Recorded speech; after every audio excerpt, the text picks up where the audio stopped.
பேச்சுவார்த்தைகளை நடத்தியதற்கு பிறகு சற்று நேரத்துக்கு முன்பதாக பாகிஸ்தான்ல இருந்து ஈரானுடைய வெளிவிவகார அமைச்சர் கிளம்பி மஸ்கட்டுக்கு போய்கிட்டு இருக்கிறார், ஒமானுக்கு போய் கொண்டிருக்கிறார். ஈரான் தன்னுடைய நாட்டுக்குள்ள தொடர்ந்து மொசாதுடைய உளவாளிகளை கைது செய்து வருகிறது. அமெரிக்காவுக்கு ஆதரவாக உளவு வேலைகளில் ஈடுபடக்கூடியவர்களை, குறிப்பாக துபாய் உள்ளிட்ட UAEக்கு இந்த ஹொர்முஸ் மூடப்பட்டிருக்கக்கூடிய காரணமாக 20 தொடக்கம் 30% வரைக்கும் பொருளாதார இழப்பு தொடர்ந்து ஏற்பட்டு வருகிறது. அதாவது அணு ஆயுதத்தை அந்த 5 ஆண்டுகள் தயாரிச்சிருவாங்க. எனவே இனிமேல் ஈரானை அணு ஆயுதம் தயாரிப்பதை விட்டும் யாரும் தடுக்க முடியாது, தவிர்க்க முடியாத ஒரு நிலை உருவாகி இருக்கிறது என்கிற சூழல் தற்போது பரபரப்பாக மாறிக்கொண்டிருக்கக்கூடிய நிலையில தான்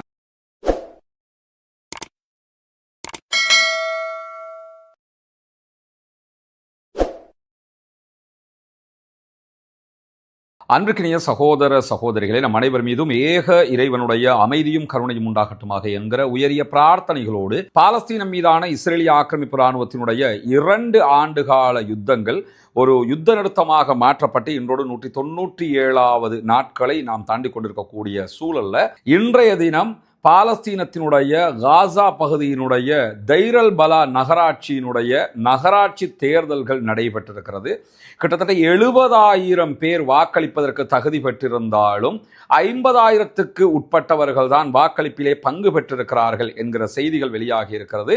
ஆனால் இந்த வாக்களிப்பு விகிதம் என்பது உச்சகட்டமானது என்று பாலஸ்தீன அதிகார சபை தகவல் வெளியிட்டிருக்கக்கூடிய சூழல்ல இந்த தேர்தலினுடைய முடிவுகள் இதுவரைக்கும் வெளியாகல. ஒரு சில மணி நேரங்களுக்குள்ளாக அல்லது நாளைய தினம் இந்த முடிவுகள் வெளியாகுவதற்கான வாய்ப்புகள் இருக்கிறது. இந்த தேர்தலை நேரடியாக பாலஸ்தீன விடுதலை அமைப்பினர் போட்டியிடவில்லை, அவர்களுக்கு ஆதரவானவர்கள் போட்டியிட்டிருக்கிறார்கள் என்கிற செய்திகளை நம்ம ஏற்கனவே பார்த்திருக்கிறோம். இந்த சூழல்ல இன்றைக்கும் இஸ்ரேலிய ஆக்கிரமிப்பு இராணுவத்தினுடைய ஆளில்லா விமானங்கள் காசாவினுடைய சில பகுதிகள் மேல தாக்குதல்களை நடத்தி இருக்கிறது. 7 அப்பாவி சகோதரர்கள் படுகாயம் அடைந்திருக்கிறார்கள் என்கிற செய்திகளும் வெளியாகி இருக்கக்கூடிய சூழல்ல ஈரானுக்கும் அமெரிக்காவுக்கும் இடையிலான ஒரு பேச்சுவார்த்தை, பகிரங்க பேச்சுவார்த்தை நடத்துவதற்கான முன்னெடுப்பு பேச்சுவார்த்தைகள் பாகிஸ்தான் தலைநகர் இஸ்லாமாபாத்திலே நடைபெற்று வந்தது. குறிப்பாக நேற்று இரவு இஸ்லாமாபாத்துக்கு அப்பாஸ் அராக்சி, ஈரானுடைய ஃபாரின் மினிஸ்டர் வந்து இறங்கியிருந்தார். இன்றைய தினம் பாகிஸ்தானுடைய பிரதமர் ஷபாஸ் ஷரீஃபை சந்தித்து பேசியிருந்தார். அதேபோன்று பாகிஸ்தானுடைய இராணுவ தளபதி ஆசிம் முனீரையும் சந்தித்து பேச்சுவார்த்தை நடத்தியிருந்தார். பேச்சுவார்த்தைகளை நடத்தியதற்கு பிறகு சற்று நேரத்துக்கு முன்பதாக பாகிஸ்தான்ல இருந்து ஈரானுடைய வெளிவிவகார அமைச்சர் கிளம்பி மஸ்கட்டுக்கு போய்கிட்டு இருக்கிறார், ஒமானுக்கு போய் கொண்டிருக்கிறார். ஓமான்ல இருந்து பேச்சுவார்த்தைகளை முடித்ததற்கு பிறகு அவர் ரஷ்யாவுக்கு போவார் என்கிற செய்திகள் வெளியாகி இருக்கிறது. இப்படியான சூழல்ல இன்றைய தினம் ஈரான் தன்னுடைய நாட்டுக்குள்ள தொடர்ந்து மொசாதுடைய உளவாளிகளை கைது செய்து வருகிறது. அமெரிக்காவுக்கு ஆதரவாக உளவு வேலைகளில் ஈடுபடக்கூடியவர்களை கைது செய்து வருகிறார்கள். அந்த அடிப்படையில் மூத்த மொசாத் உளவாளி ஒருவனையும், அதே போன்று ஈரானுக்கு எதிராக இஸ்ரேலுக்கு ஆதரவாக உளவு வேலைகளில் ஈடுபட்டதாக கூறி 15 மிக முக்கியமான ஆதரவாளர்கள் உளவாளிகளையும் இவனோடு சேர்த்து தட்டி தூக்கி இருக்கிறது ஈரான் என்கிற செய்திகள் வெளியாகி இருக்கிறது. ஈரானுடைய உளவுத்துறை, IRGC உளவுத்துறை இந்த செய்திகளை வெளியிட்டிருக்கிற அதே நேரத்தில் ஈரானின் பல பகுதிகளிலும் சுற்றி வளைப்பு தேடல்களை ஈரானுடைய IRGC தொடர்ந்து முடுக்கிவிட்டிருக்கிறது. ஓரிரு நாட்களுக்குள்ளாக 240க்கு மேற்பட்டவர்கள் கைது செய்யப்பட்டிருக்கிறார்கள். இன்றைய தினமும் இஸ்ரேலுக்கு உளவு பார்த்த குற்றச்சாட்டில் ஒருவன் பட்டிருக்கிறான். ஈரானை பொறுத்தவரையில நாட்டுக்கு தேச துரோக வேலையில யாராவது ஈடுபட்டாங்கன்னா அவங்களை உடனடியாக தூக்கிலே தொங்க விடுகிற வேலையை ஈரான் செய்து கொண்டிருக்கிறது. மேபி இந்த 15 பேரும் ஓரிரு நாட்களுக்குள்ளாக தூக்கு தண்டனையை அனுபவிக்க வேண்டி வரும். ஈரான் அதற்கான சட்ட ஏற்பாடுகளை செய்கிறோம் என்கிற செய்திகளை வெளியிட்டிருக்கிறார்கள். இப்படியான சூழல்ல ஈரானுக்கும் அமெரிக்க இஸ்ரேலுக்கும் இடையில் ஏற்பட்ட இந்த மாபெரும் மோதல், ஈரானை இலக்கு வைத்து அமெரிக்காவும் இஸ்ரேலும் நடத்திய இந்த யுத்தத்தில் ஈரான் பதிலடி தாக்குதல்களாக அமெரிக்கா இஸ்ரேலிய தளங்கள் மீது தாக்குதல்களை நடத்தியிருந்தார்கள். குறிப்பாக இஸ்ரேல் மேல அகோரமான தாக்குதல்களை நடத்திய ஈரான், அதே நேரம் அமெரிக்காவினுடைய தளங்களாக இருக்கக்கூடிய மத்திய கிழக்கில் இருக்கிற துபாய், கத்தர், பஹ்ரைன், குவைத், சவுதி அரேபியா உள்ளிட்ட நாடுகளுடைய தளங்கள் மேல தாக்குதல்களை நடத்தியிருந்தார்கள். அதை தாண்டி ஹொர்முஸ் நீர்நிலையை இந்த நிமிடம் வரைக்கும் ஈரான் பிளாக் பண்ணி வச்சிருக்கிறாங்க, மூடி வச்சிருக்கிறாங்க. இந்த ஹொர்முஸ் மூடப்பட்டிருப்பதால் மத்திய கிழக்கில் இருக்கக்கூடிய குறிப்பாக வளைகுடா நாடுகள் மிக கடுமையான பொருளாதார பாதிப்புக்கு உள்ளாகி வருகின்றன என்கிற செய்திகள் வெளியாகி இருக்கிறது. அதிலும் இந்த கல்ஃப் கண்ட்ரிஸை நீங்க எடுத்துக்கிட்டீங்கன்னா, கல்ஃப்ல Saudi Arabia plus Oman gulf கண்ட்ரிஸுக்குள்ள வர மாட்டாங்க. அவங்க இணைச்சு தான் வச்சு கல்ஃப் என்ற கண்ட்ரிஸுக்குள்ள இணைச்சு வச்சிருக்காங்க. கல்ஃப்னு பார்த்தீங்கன்னா அவங்க வர மாட்டாங்க. ஆனால் நாங்களாம் கல்ஃப் கண்ட்ரிஸுங்கிற ஒரு கோலேஷனுக்குள்ள வரும்போது ஓமானையும் சேர்த்துக்கிடுவாங்க. ஓமான் பிளஸ் சவுதி அரேபியா இந்த ரெண்டையும் தவிர்த்து மற்ற எல்லா நாடுகளுமே கல்ஃப் கண்ட்ரிஸுக்குள்ள கடுமையான பொருளாதார இறுக்கத்திற்கு தள்ளப்பட்டிருக்கிறார்கள். வருவாய் இன்மையை அவர்கள் சந்தித்து வருகிறார்கள். ஓமானை பொறுத்தவரையில் ஓமான் நேரடியாக ஹொர்முஸுக்குள்ள வரமாட்டாங்க. அதனால் அவர்களுடைய எண்ணெய் ஏற்றுமதி வளமை போன்று நடைபெற்று வருகிறது. சவுதியை பொறுத்தவரையில் சவுதியினுடைய பெரும்பாலான பகுதிகள் ஹொர்முஸுக்குள்ள வராது. 30% தான் பெரும்பாலும் ஹொர்முஸுக்குள்ள வரும். மற்ற பகுதிகள் எல்லாமே செங்கடல் பார்டர்ல தான் அவங்க பிசினஸ் பண்ணுவாங்க. எனவே சவுதிக்கும் இது பெரிய அளவில் இழப்பு கிடையாது, 30% இழப்பு தான் இருக்கிறது. மற்ற எல்லா நாடுகளுக்குமே பாரிய இழப்பாக இது மாறி இருக்கக்கூடிய சூழல்ல, குறிப்பாக துபாய் உள்ளிட்ட UAEக்கு இந்த ஹொர்முஸ் மூடப்பட்டிருக்கக்கூடிய காரணமாக 20 தொடக்கம் 30% வரைக்கும் பொருளாதார இழப்பு தொடர்ந்து ஏற்பட்டு வருகிறது. வளமையானவர்களுடைய பிசினஸ்ல இருந்து இந்த இழப்பு ஏற்பட்டு வருகிறது என்று UAEனுடைய சென்ட்ரல் பேங்க் வெளியிட்டிருக்கக்கூடிய அறிவிப்பில் நம்ம பார்க்க முடிகிறது. அதே நேரத்தில் கத்தர், குவைத், பஹ்ரைன் இந்த நாடுகளுடைய வாராந்த வருவாயை கணக்கிலிட்டு பார்க்கும்போது சுமார் 80% இழப்புகளை சந்தித்திருக்கிறார்கள். மற்ற நாடுகளை விட கத்தரும் குவைத்து, பஹ்ரைன் ஆகிய நாடுகள் தான் மொத்தமான இழப்பை சந்தித்து வருகிறார்கள். 80% வாராந்த வருமானத்தினுடைய இழப்புகள் அவர்களுக்கு ஏற்பட்டு வருகிறது. எனவே இதற்கெல்லாம் நிரந்தரமான தீர்வு என்னன்னு கேட்டால், ஹொர்முஸை திறப்பது, ஈரான் போடக்கூடிய நிபந்தனைகளுக்கு அமெரிக்காவை மண்டியிடச் செய்வது. இல்லைன்னு சொன்னால் ஈரான் இதே வேலையை பார்த்துக்கிட்டு இருப்பாங்க. இந்த நாடுகளுக்கெல்லாம் பெரிய சிக்கலாக அது மாறும் என்கிற ஒரு சூழல் உருவாகி இருக்கக்கூடிய நிலையில தான் சர்வதேச நாடுகளும் ஹொர்முஸ் நீர்நிலை திறக்கப்பட்டால் அங்கிருக்கக்கூடிய கன்னி வெடிகளை அகற்றுகிற பணியில் நாங்கள் இணைந்து கொள்வோம் என்று அறிவித்துக் கொண்டிருக்கிறார்கள். முதல் அதை எப்போ திறப்பானுங்கிற கேள்வியே இருக்கிறது. திறந்ததுக்கு பிறகுதானே அதில் நாங்கள் கலந்துக்கிறோம்ங்கிறத அறிவிக்கணும். ஆனால் இன்னைக்கு ஜெர்மன் வெளியிட்டிருக்கக்கூடிய அறிவிப்பில் அவர்களுடைய கன்னி வெடி அகற்றக்கூடிய கப்பல் 40 பேரை கொண்ட கப்பலை நாங்கள் ஹொர்முஸுக்கு அனுப்புறதுக்கு தயாராக இருக்கிறோம், ஓப்பன் பண்ணிட்டீங்கன்னா நாங்களும் சேர்ந்து உங்களோட அந்த கன்னி வெடிகளை அகற்றுகிற பணியில் ஈடுபட்டுக் கொள்வோம் என்கிற செய்திகளை அவங்க வெளியிட்டிருக்கிறார். அதே நேரம் டர்க்கியும் இன்னைக்கு நாங்களும் கன்னி வெடிகளை அகற்றுவதற்கு வருவதற்கு தயாராக இருக்கிறோம் என்று சொல்லியிருக்காங்க. ரெண்டுக்கும் பொதுவாக ஈரான் என்ன சொல்லியிருக்கிறாங்கன்னா, ஹொர்முஸை திறக்கணும்னு ஆயிடுச்சுன்னா நீங்கள் யாருமே வர தேவையில்லை, நாங்கள் வச்சதை நாங்களே எடுத்து விட்டுருவோம், எங்களுக்கு தெரியும் எங்க வச்சிருக்கிறோம்னு, அதை எப்படி எடுக்கணும்ங்கிறது எங்களுக்கு தெரியும், வெச்சவைங்களுக்கு எடுக்க தெரியாதா, எனவே அதை நாங்களே பார்த்துக்கிறோம், நாங்க வரப்போறோம் நீங்க சொல்றதுக்கு நன்றின்னு இருக்கிறாங்க. நீங்க வரப்போறோம்னு சொல்றீங்கல்ல, அதுக்கு நன்றி, ஆனா திறக்கிற வழியை பாருங்க, அமெரிக்காக்காரன் நாங்க சொல்றதை கேட்க சொல்லுங்க, நாங்களே அதை எடுத்து விட்டுருவோம் என்று சொல்லி இன்றைக்கு பதிலடியை ஈரான் கொடுத்திருக்கக்கூடிய சூழலை நம்ம பார்க்க முடிகிற அதே நேரத்தில் இன்றைக்கு வெளியாக இருக்கக்கூடிய மேலதிகமான செய்திகளில் பாகிஸ்தானுடைய அதிகாரிகளை சந்தித்து ஈரானுடைய ஃபாரின் மினிஸ்டர் உள்ளிட்ட அதிகாரிகள் பேச்சுவார்த்தைகளை நடத்தி கொண்டிருக்கிறார்கள். இந்த பேச்சுவார்த்தைகளில் ஒரு விஷயத்தை நீங்கள் கவனிச்சுக்கிறோம்னா, வளமையான செய்திகளில் ஈரான் பாகிஸ்தானோட மத்தியஸ்தம் வச்சு பேச்சுவார்த்தை நடத்துகிறதுங்கிறது பிரபலமானது, அதுதான் 80% விஷயம்னு புரிஞ்சுக்கிறீங்க. ஆனால் ஈரான் பாகிஸ்தானோடு மாத்திரம் பேச்சுவார்த்தைகளை அமெரிக்காவோடு தொடர்பு படுத்தவில்லை. ஓமானை வைத்தும் பேச்சுவார்த்தை நடத்துறாங்க, மேலதிகமாக மாஸ்கோவை வைத்து பேச்சுவார்த்தை நடத்துறாங்க. ரஷ்யாவும் இந்த பேச்சுவார்த்தைகளில் ஈடுபட்டு வருகிறது. ஏன்னா ஈரானை பொறுத்தவரையில் ஈரான் காலாகாலமாக கடைபிடிக்கிற ஒரு வழிமுறை இருக்கிறது. ஈரானும் அமெரிக்காவும் நடத்துகிற பேச்சுவார்த்தைகளில் 180% செய்திகளை வெளியே சொல்ல மாட்டாங்க. என்ன பேசியிருக்கிறோம், என்ன எக்ரிமெண்ட்டுக்கு போறோம், என்ன மாதிரி செய்ய போறோம்ங்கிறத சொல்ல மாட்டாங்க என்று சொல்கிறது அல் ஜசீரா இன்றைக்கு தன்னுடைய செய்தி தொகுப்புல. அவர்கள் சொல்லும் போதுதான் மேலதிகமாக என்ன சொல்றாங்கன்னா, எனவே என்னென்ன ஒப்பந்தம் இதுல வரப்போகுதுங்கிறத அவங்க சொல்றதுதான் மொத்தமான செய்தின்னு நம்ம புரிஞ்சுக்கிற முடியாது.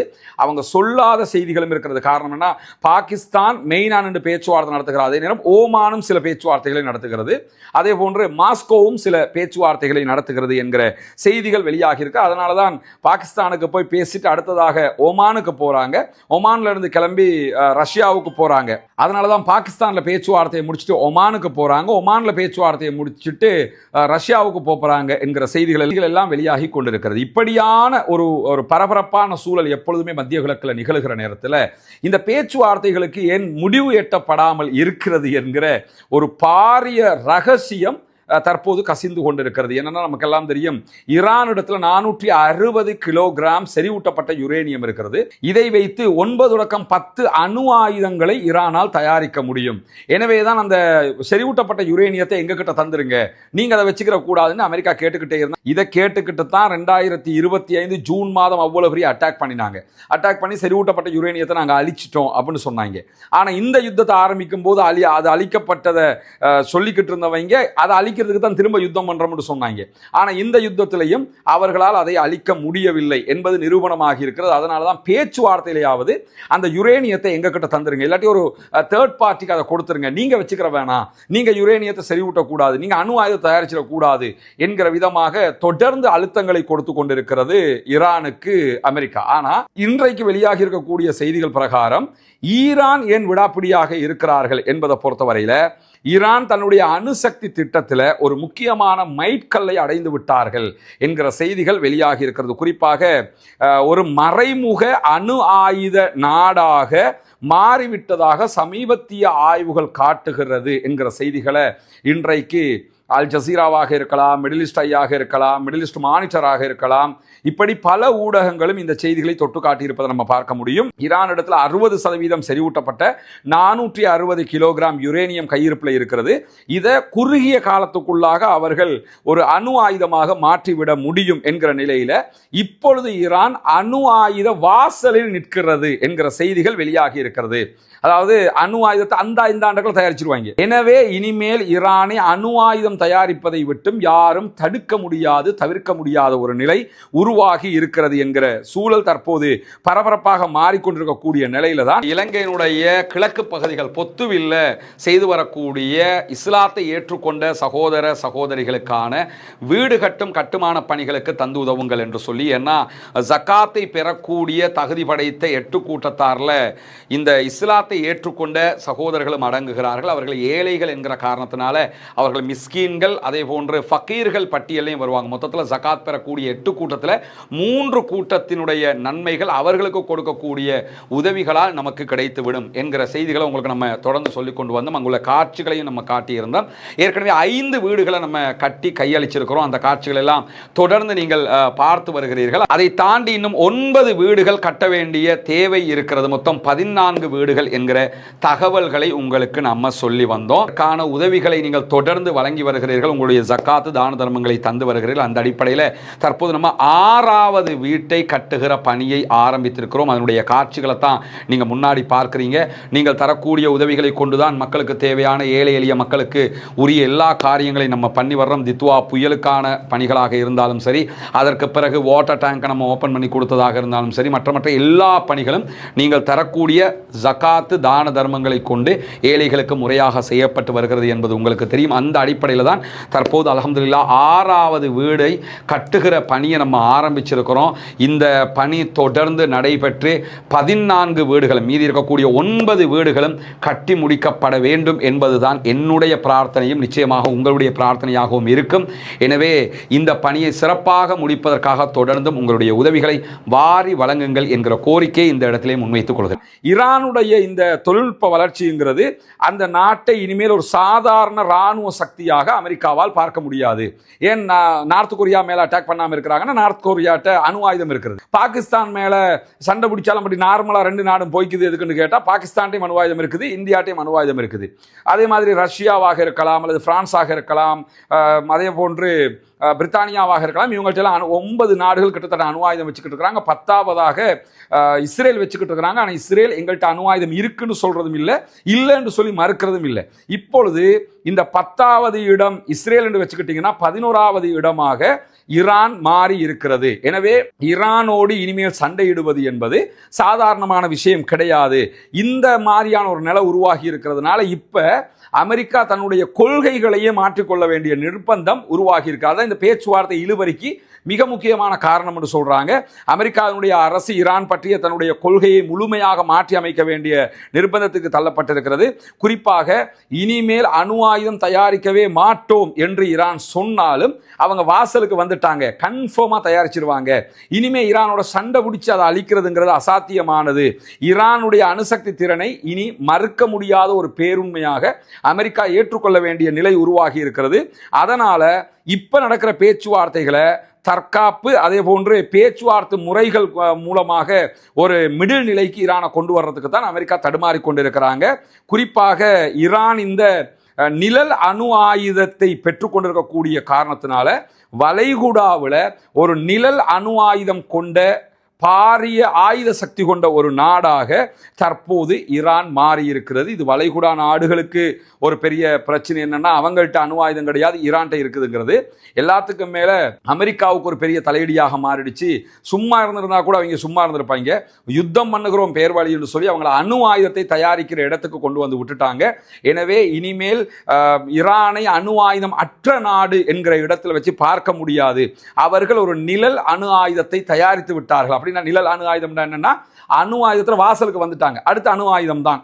எனவே அவங்க இனிமே அவங்க பின்வாங்க. அதனாலதான் எத்தனை பேர் செத்தாலும் பரவாயில்லை, எவ்வளவு இழப்பு வந்தாலும் நாங்க விட்டு கொடுக்க மாட்டோம்ங்கிறாங்க. அவ்வளவு தூரம் வந்துட்டு நம்ம மேல யுத்தம் பண்ணினாங்கிறதுக்காக விட்டுட்டு போவானா? அதை கையில் வச்சுக்கிறதுக்கு தான் பார்ப்போம். அந்த ஏற்பாடுகளை தற்போது ஈரான் உச்சமாக செய்து கொண்டிருக்கிறது.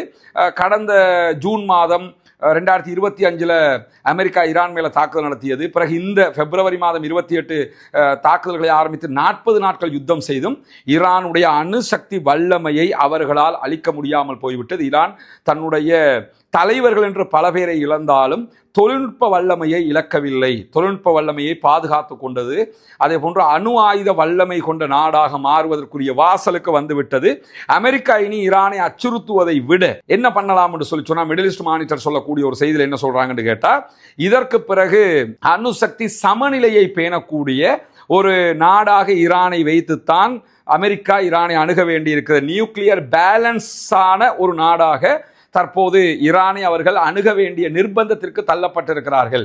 இனிமேல் அவர்களால் ஒன்றும் செய்ய முடியாத இக்கட்டு உருவாகி இருக்கிறது என்கிற செய்திகள் வெளியாகி இருக்கிறது. அதனாலதான் இந்த பேச்சுவார்த்தை முழுவதுமாக ஒரு பாரிய இழுபறியாக மாறி இருக்கிறது. இல்லைன்னு சொன்னா என்னைக்கோ இது முடிஞ்சிருக்க வேண்டியது என்றுதான் ஆய்வாளர்கள் சொல்லுகிறார்கள். எனவே எதை தடுக்கணும்னு யுத்தம் பண்ணாங்களோ அதை உண்டாக்கி விட்ட ஒரு வேலையை ட்ரம்ப் பண்ணி இருக்கிறாரு. ட்ரம்ப் இந்த யுத்தத்தை ஆரம்பிச்சு செஞ்சதெல்லாமே தேவையில்லாத ஆணிகளை பிடிங்கினது தான். சும்மா இருந்த அரபு நாடுகளுக்கு அடி வாங்கி கொடுத்தது, சும்மா இருந்த ஈரானை உசுப்பேத்தி விட்டது, ஹொர்முஸை மூட வச்சது, அவங்களோட பலத்தை உலகத்துக்கு காட்டினது. அமெரிக்காக்காரன் தான் உலகத்தில் எல்லாமே உலகத்துக்கே பயம் காட்டிக்கிட்டு இருந்தவங்க இவங்கெல்லாம் டம்மி பீஸ் ஈரானை வச்சு அமெரிக்காவை டம்மி ஆக்கினது. இந்த மாதிரி வேலைகளைத்தான் அமெரிக்க அதிபர் டொனால்ட் ட்ரம்ப் செய்திருக்கிறார் என்கிற செய்திகள் தான் இன்றைக்கு வெளியாக இருக்கிறது. பொறுத்திருந்து பார்ப்போம் என்னவெல்லாம் நடக்கிறது என்பதை. இந்த நியூக்ளியர் தொடர்பான மேலதிகமான செய்திகளையும் அடுத்தடுத்து வரக்கூடிய செய்திகளோடு உங்களுக்கு இணைத்து தருவதற்கு தயாராக இருக்கிறோம். ஆக்கிரமிப்புகள் ஓய வேண்டும், ஆக்கிரமிப்பாளர்கள் ஓய வேண்டும், ஆக்கிரமிப்புகள் ஓய்ந்து ஆக்கிரமிப்பாளர்களும் ஓய்ந்து உலகம் முழுவதும் அமைதி திரும்ப வேண்டும் என்கிற பிரார்த்தனைகளோடு காசா அப்பாவிகள் மீதான தாக்குதல் நிறுத்தப்பட வேண்டும், லெபனான் அப்பாவிகள் மீதான தாக்குதல்கள் நிறுத்தப்பட வேண்டும், ஈரான் அப்பாவிகள் மீதான தாக்குதல்களும் ஆக்கிரமிப்புகளும் நிறுத்தப்பட வேண்டும் என்கிற உயரிய பிரார்த்தனைகளோடு ஆக்கிரமிப்பாளர்களுக்கு எதிராக தொடர்ந்தும் ஜனநாயக ரீதியாக குரல் எழுப்புவமாக வாகிறது. அல்ஹம்துலில்லாஹி ரப்பில் ஆலமீன்.